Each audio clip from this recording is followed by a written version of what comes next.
Hey folks, welcome back to another exciting session on options trading. We're diving deep today. Remember our previous talks? We scratched the surface of options and how they can be strategic tools. Today we're going in. We'll break down the core elements of option contracts. Get ready for intrinsic and extrinsic value. We'll even touch on how these babies are priced. Buckle up. So, you're interested in options? Smart move. Options can be your ticket to big gains. But remember, knowledge is power.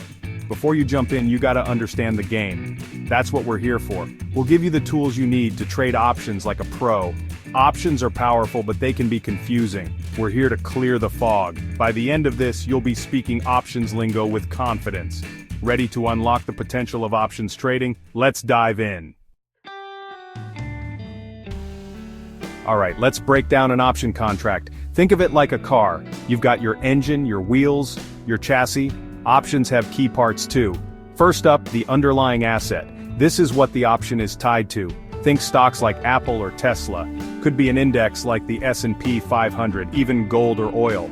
The option's value dances with this underlying asset. Next, the strike price. This is your magic number. It's the price at which you can buy or sell the underlying asset. Call options give you the right to buy, put options give you the right to sell. Then we have the expiration date. This is D-Day for your option. After this date, it's gone kaput. Time is money in the options game, folks. Finally, the premium. This is the price of the option itself. It's influenced by a bunch of factors. We're talking about the underlying asset's price, the strike price, time to expiration, and something called volatility. More on that later. Now let's talk value. Options have two flavors, intrinsic and extrinsic.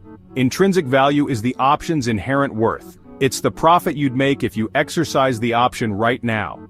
Think of it like this. You've got a call option with a strike price of $50. The stock is trading at $60. Your intrinsic value? A cool $10. That's your profit right there. Then there's extrinsic value. This is the time value of the option. It's influenced by time decay, volatility, and other factors. Think of it like this. You've got two options, same strike price but different expiration dates. The one with more time until expiration will have higher extrinsic value. Why?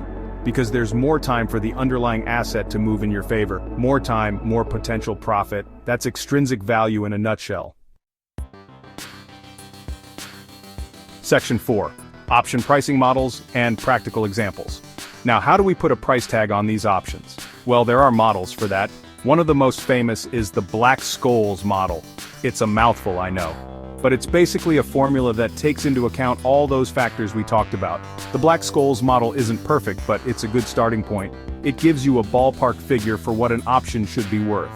But remember, the market ultimately decides the price. Let's look at a real-world example. Say you buy a call option for XYZ Corp. Strike price of $100, expiration date 1 month out, premium of $5. If the stock price jumps to $110 before expiration, you're in the money. Your intrinsic value is $10. Add in any remaining extrinsic value, and you're looking at a tidy profit. That's options trading in a nutshell. Buy low, sell high. But remember, it's not as simple as it sounds. There are risks involved. Do your homework, manage your risk, and never invest more than you can afford to lose. Section 5. Advanced concepts in option trading. Now, for you seasoned traders out there, let's talk advanced concepts. Ever heard of the Greeks? No, not the Spartans. We're talking delta, gamma, theta, vega, and rho. These bad boys measure how sensitive an option's price is to different factors. Delta, for example, tells you how much the option price will change for every $1 move in the underlying asset. Gamma measures the rate of change of delta. Theta tracks time decay. Vega looks at volatility. And rho? That's all about interest rates. Then we have dividends. These can throw a wrench in your option pricing.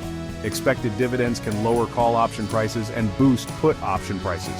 Why? Because dividends affect the underlying asset's price. And let's not forget implied volatility. This is the market's expectation of how much the underlying asset's price will fluctuate. High implied volatility? Expect pricier options. Low implied volatility?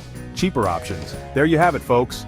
A crash course in option contracts. Remember, options are powerful tools, but with great power comes great responsibility. Do your research, understand the risks, and trade smart.